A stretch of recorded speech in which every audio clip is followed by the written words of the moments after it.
Hi, my name is David Vosi, and I'm a student here at Utah Valley University. But most of my friends and family would actually know me as a collector. I've always had a huge interest, even since I was a little kid, in collecting and organizing different things, whether it was the rocks in our backyard, or sports cards, or Star Wars action figures. I've always loved to obtain new items and to organize them into a collection. And I actually brought with me today one piece of my sports card collection that's actually very valuable to me and also on the market. And this is a sports card of a person named Wayne Gretzky, who was a legendary hockey player, arguably the greatest of all time. Now, this card was made in 1979, and in 1979, you could have gone to a gas station or just a small store and bought a pack of cards for about 25-30 cents, and there was a decent chance you would have gotten this card out of it. But no one knew at the time that Wayne Gretzky was going to become one of the greatest players of all time, and this is the first card that was ever made of him. So in today's day and age, in good condition, this card, even though it was purchased for 10 or 15 cents, is actually worth $300 to $1,000. So there's obviously a huge difference in value today, and the range in value obviously depends on the condition of the card and how it's been preserved over the years. But I wanted to cover collecting, not because of just the monetary value of having a collection of items. There's obviously risk associated with it, where we may gain or lose value over time, and it may end up being a bad investment. But there's also four main psychological impacts of collecting that are actually very positive for us as people. And many of us actually collect naturally. It just kind of occurs in us, the need to collect and obtain more items, whether we have photo books or coins or cards or anything else. So I'm going to pass out a quick handout with an outline of the presentation, and we're going to watch a quick video from the TV show Pawn Stars, which obviously has become very popular, and it features many different types of collectibles. This one, because it's my passion, is going to focus in on sports cards, but I want everyone here to pay attention and note down how the different people in the conversation are interacting with each other. There's obviously an expert here, and then a buyer and a seller.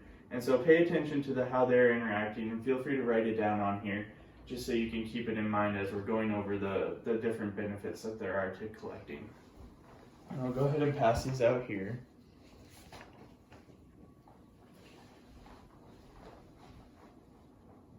ahead and play this video.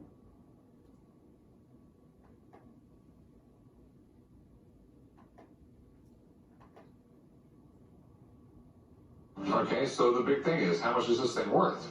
Well, I mean, just to put things in perspective, Babe Ruth, no doubt about it, the most highly touted player in the history of the game. His earliest card from 1914, in terrible condition, albeit much more scarce, sold for almost $500,000. So his cards, they can go for quite a bit of money. Now, these strip cards, this is the only 10 I've ever heard of.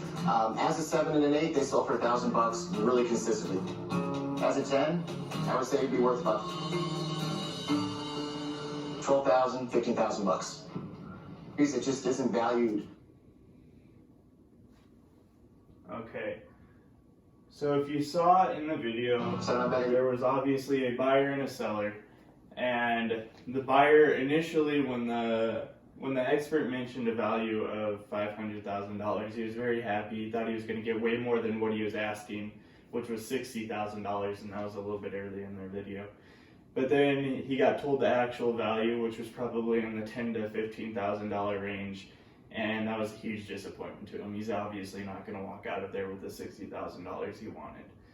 So there can be some risk when it comes to collecting, but we're going to kind of branch away from that and focus on the psychology of it.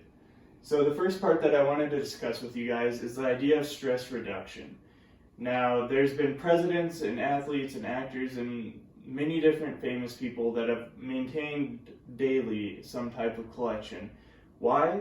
Because it gives them a huge sense of relief from all the pressures and difficulties that they have in their day. Sitting there organizing and controlling this collection actually gives us a sense of power and and relief from our daily stresses that we can then carry over into work and school and just be more efficient and productive people. The second part that is of our psychology that is aided in collecting is memory and focus, especially as we get older and we move into old age. If we're not actively utilizing our memory and our focus, we begin to lose it. And that's something that many of us have no desire to have happen. We want to remember our kids when we're 80 years old. We don't want to forget those experiences that we've had. And so by collecting, we're going to be constantly reading and learning and obtaining new information, and then utilizing that new information in different ways when we're out purchasing. We don't want to purchase a fraudulent item or an item that's in bad condition. So we utilize our memory of what we've read and studied to make sure that we're protected and that we're purchasing the right things. And it can also help build our focus. When we're focusing in on a collectible, depending on the type of collection that it is, there's usually a standard of quality to measure it. With gems and minerals, it might be the clarity and size. With baseball cards, it's obviously the condition of the card. But as we really focus in and study the quality of what we're purchasing, we're building our focus and our ability to recall information and utilize that to our advantage. The third idea that's incredibly important to us is self-fulfillment. Now, when building a collection, we may have small and large goals. Small goals may take us several months, and larger goals may take several years to accomplish. But the sense of achieving goals actually carries over into every other aspect of our lives. When we've begun completing small goals in our collection, we then believe that we can do better at work and at school. We're going to believe that we're actually valuable and that we can achieve what we put our minds to, even if it takes time and patience to achieve. And so all this is very valuable to us as people.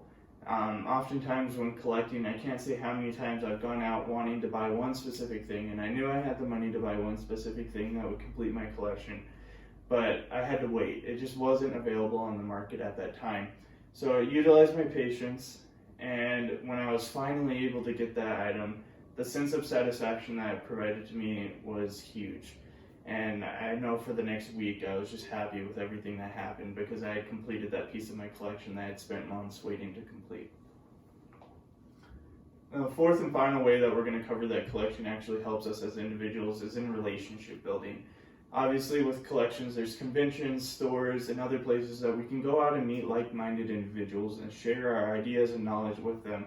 And it gives us an opportunity to build new friendships that we may not be able to build in any other way. So this is arguably one of the largest benefits to collecting, is that it gives you a social atmosphere where you can share ideas with people with common interests and build new friendships. So as we begin to start and build a collection, we're going to experience these 4 different psychological benefits. And so I would challenge you to go out and find something that you're interested in and just begin collecting that item. And I know, as we covered, that as you do, you'll begin to build new friendships, you will build lasting wealth of knowledge, you will build your memory and focus, and you will achieve this sense of self-fulfillment that you may not have in your day-to-day life right now. And all these will work together to make you a better, happier individual. And you will see more success at work and more success at school because you just believe in yourself more. And so that was what I wanted to share with you guys today. Thank you.